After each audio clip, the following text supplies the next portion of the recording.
मुझे तो बहुत ही अच्छा लगा यहाँ लाहौर पहुँच के, और पाकिस्तान पीपल्स पार्टी की बुनियाद लाहौर में ही रखा गया, और इंशाअल्लाह ताला हमारा मेहनत होगा, हमारा कोशिश होगा कि पाकिस्तान पीपल्स पार्टी को उसी ज़ोर शोर के साथ हम इसी लाहौर शहर में उसके लिए मेहनत करेंगे, उसके लिए काम करेंगे, ताकि पंजाब के अवाम को, पंजाब के गरीब अवाम को उनको वो हक़ दिया जाए जो कायदे अवाम शहीद ज़ुल्फ़िकार अली भुट्टो ने और जो शहीद मोहतरमा बेनज़ीर भुट्टो ने वादा किया है। जैसे आपको मालूम है कि इस वक्त महंगाई, गुर्बत और बेरोज़गारी तारीख़ी सतह पे है, और इस शहर के अवाम के साथ साथ पूरा मुल्क के अवाम मुश्किल में है, तकलीफ़ में है, और पाकिस्तान पीपल्स पार्टी की अगर हुकूमत बनती है तो फिर ऐसी हुकूमत होगी जो उन लोगों का नुमाइंदगी कर सके, उनके जो मसले हैं उनके हल निकाल सके।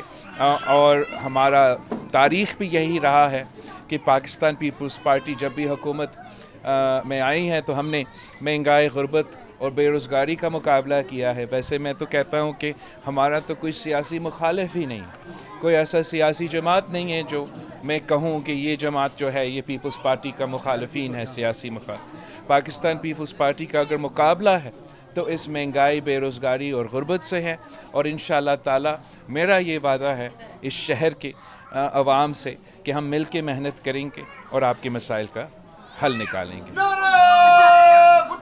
आप सबका बहुत शुक्रिया। अच्छा सर, ये बताइएगा, पीपल्स पार्टी जो है शुरू से ही उसका मंशूर रहा है रोटी कपड़ा मकान। अगर in futurely we are in इक़्तिदार, so let's we gonna do what we have to do in इसी उसूलों को, इन्हीं नारे को हमने हकीकत में तब्दील करना है। माजी में हमने इनकलाबी बेनज़ीर इनकम सपोर्ट लेकर आया था, जो रोटी कपड़ा और मकान का दावा इस मुल्क की गरीब तरीन औरतों को माली मदद पहुँचा के उनको महंगाई और गुर्बत से एक किस्म का तहफ़्फ़ुज़ पहुँचाया था। तो उसी तरीके से इंशाअल्लाह ताला मैं यूथ के लिए, नौजवानों के लिए भी, मज़दूरों के लिए भी, किसानों के लिए भी इसी किस्म का एक कार्ड बनाना चाहता हूँ, ताकि हम जो आम अवाम है उनको रिलीफ़ पहुँचाएँ। हम जिनको ज़रूरत है उनको हमने इस मुश्किल वक्त में मदद पहुंचाना है। अच्छा बिलावल साहब, बताइएगा कि 8 फरवरी को आम इंतखाबात होने जा रहे हैं, पीपल्स पार्टी को आप पंजाब के अंदर किस तरह देख रहे हैं? और जरदारी साहब की तरफ से ये भी कहा जा रहा है कि बलोचिस्तान में हम एक बड़ा सरप्राइज़ देने वाले हैं, वो सरप्राइज़ क्या है? इंशाअल्लाह ताला हम बलोचिस्तान के साथ साथ तो पूरे पाकिस्तान में सरप्राइज़ देंगे, और हम बिल्कुल मेहनत कर रही हैं सूबा पंजाब में भी।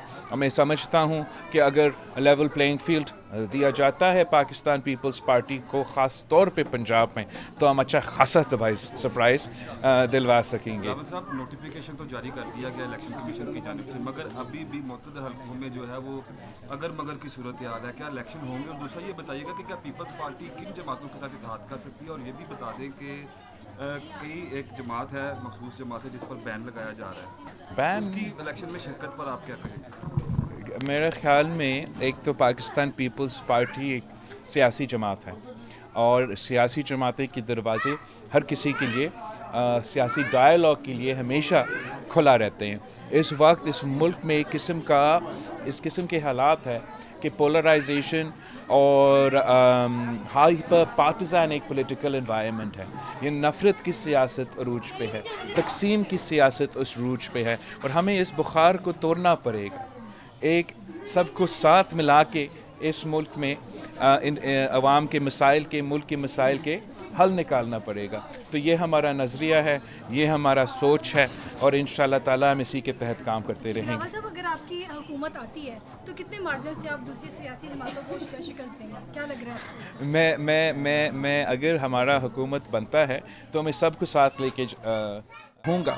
मैं चाहूँगा कि तमाम सियासी जमातें, तमाम इस मुल्क के सूबे से ताल्लुक़ रखने वाले तमाम तबके जो है, हम सब मिल के इस वक्त जो मुल्क के मसले हैं, जो मुआशी बहरान से हम गुज़र रहे हैं, ये पाकिस्तान की तारीख़ में इतना बड़ा मुआशी बहरान हमने कभी देखा ही नहीं है। इससे निकलने के लिए मेरा नज़र में, मेरा ख़्याल में, हमें कुछ नए कदम उठाने पड़ेंगे, एक नया सियासत मुतारफ़ करवाना पड़ेगा। जो पुराने रवायतें हैं, جو تقسیم اور نفرت کی سیاست کو عروج پہ لے کر آئے ہیں ان کو چھوڑ کے ایک ایسا نیا سمت، ایک نیا ڈائریکشن اپنے نوجوانوں کے لیے، اپنے ملک کے عوام کو دینے پڑیں گے. سب کو یہ سمجھانا پڑے گا، اپنے نوجوانوں کو یہ سمجھانا پڑے گا کہ ہم سب محب وطن پاکستانی ہیں اور ہم سب اپنا ملک کا ترقی چاہتے ہیں. کامریڈ زبیدہ شہین کے گھر آپ آئے ہیں، ان کی پارٹی کے لیے خدمات پر بھی کچھ الفاظ کہہ دیں اور یہ بھی بتا دیں کہ آپ نے ان سے ملاقات کی ہے، آپ کو کیا کہا؟ دیکھو، پاکستان پیپلز پارٹی کے کارکن،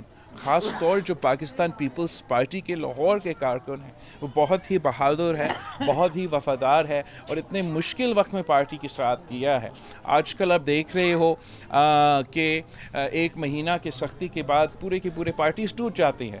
یہ وہ جماعت ہے جن کے کارکن ہمارے ساتھ کھڑے رہے ضیاء کی آمریت میں، ایوب مشرف کی آمریت میں، اور میاں صاحب کا جو پہلے دور حکومت تھا، دوسرے دور حکومت تھا، وہ آمریت سے کم نہیں تھا. اس دور میں بھی وہ ہمارے ساتھ کھڑے رہے. تو ہم ان پہ فخر کرتے ہیں، ان پہ میں آئی فیل پراؤڈ کہ پاکستان پیپلز پارٹی کے وہ نظریاتی جیالے ہیں جو ہمارے منشور ہمارا نظریہ کے خاطر اتنے قربانیاں اٹھائے ہیں تاکہ اس ملک میں جمہوریت اور اس ملک کے عوام کی ترقی کے لیے وہ جدوجہد کرتے رہیں. تو اسی سلسلے میں میں آج یہاں موجود ہوں. انشاءاللہ اسی طریقے سے میں اپنے تمام جو کارکن ہیں، جو پرانے پاکستان پیپلز پارٹی سے تعلق رکھنے والے ہیں، جو آج کل کے نوجوانوں ہیں، میں ان سے کہتا ہوں کہ آپ نے بڑوں سے پوچھیں کہ پاکستان پیپلز پارٹی کے آنے سے پہلے اس ملک میں سیاست کیسا تھا، اس ملک میں غریبوں کا، مزدوروں کو، کسانوں کے پاس حق کیا تھے، اور پاکستان پیپلز پارٹی کے آنے کے بعد ہم نے کیا کیا تبدیلیاں لے کر آئیں. تو میں سمجھتا ہوں کہ اگر ان کو یہ سب انفارمیشن جو آج تک ان سے محروم رکھا گیا، ہمارا میڈیا پہ اجازت ہی نہیں تھا کہ یہ چیزیں ہم اپنے عوام کو بتائیں، جب یہ انفارمیشن ان کے پاس آئیں گی تو ضرور پاکستان کے عوام ایک ایسا ترقی پسند سیاسی جماعت جو چاروں صوبوں کو نمائندگی کرتے ہیں اور جو خاص طور پر مظلوموں کو، غریبوں کو آواز دلواتا ہے، ان کے ساتھ ضرور